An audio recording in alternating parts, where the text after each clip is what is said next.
Il est croustillant de se retrouver aujourd'hui pour clamer l'attachement de la région à la souveraineté, et ce, à l'initiative des socialistes qui ont été les artisans de la mondialisation débridée pendant des décennies.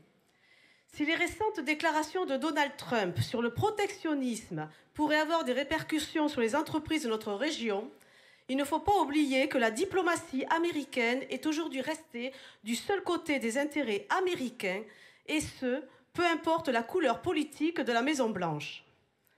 Quand la CIA avait piraté les services du ministère de l'Intérieur sous la présidence Obama, vous n'avez pas cru bon de déclarer la vigilance face aux États-Unis.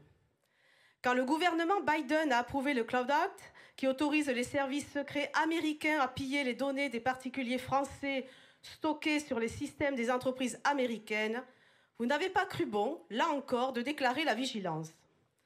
Vous-même, dans votre rapport de cette Assemblée, reconnaissez qu'à toute chose, malheur est bon.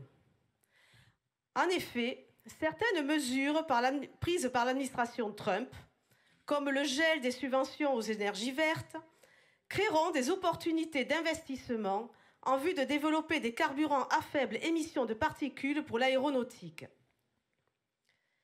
Cela pourrait confirmer une position de leader sur la mise au point d'aéronefs bas carbone. Je vous renvoie au plan avion vert que vous défendez.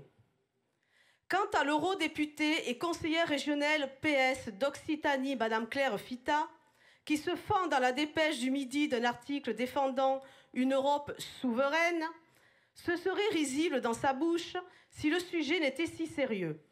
Il est là plutôt question de pathétisme, de fin de règne.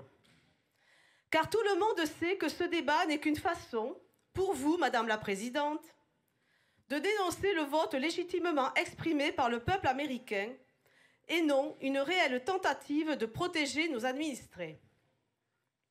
Où étiez-vous, Madame la Présidente, quand le bloc central de votre groupe, allant du Parti socialiste aux Républicains, en passant par la Macronie, a voté et approuvé les accords de libre-échange avec les alliés des États-Unis, avec le Mercosur, le Canada et la Nouvelle-Zélande?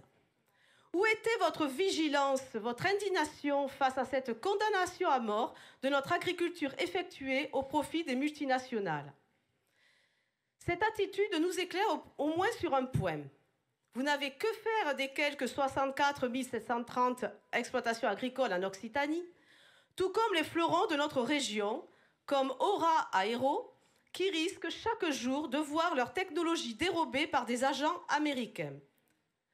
De même, la politique trumpiste visant à compliquer l'immigration sur le sol des États-Unis permettra à de nombreux étudiants étrangers de changer leur destination dans le choix du pays où ils effectueront leur cursus et décideront d'étudier dans des universités reconnues en Occitanie pour la qualité de l'enseignement dispensé. Notre région a de nombreux atouts que vous n'avez pas su développer. Nos territoires de génie peinent à mettre en valeur leur savoir-faire et à exporter. Certains des départements les plus riches en histoire de notre région peinent à attirer les touristes par manque d'infrastructures de transport, car vous et votre groupe n'ont jamais pris la peine de vous entendre avec l'Espagne voisine ou l'Union européenne. Vous étiez trop occupés, sans doute, à soutenir la révolution des extrémistes du soulèvement de la terre. Madame la Présidente, la solution aux ingérences américaines et à leurs menaces de guerre commerciale n'est certainement pas d'appliquer votre politique et votre soumission qui gangrènent le pays depuis trop longtemps. Il faut s'armer de protectionnisme au niveau agricole, garantir notre souveraineté numérique, développer nos infrastructures sans se laisser déranger par quelques illuminés et parler à nos partenaires comme les États-Unis avec un ton respectueux mais ferme. En somme, notre région a besoin d'honnêteté, de patriotisme et de courage. Autant de choses étrangères à votre parti qui s'est autant compromis avec Emmanuel Macron qu'avec l'extrême gauche.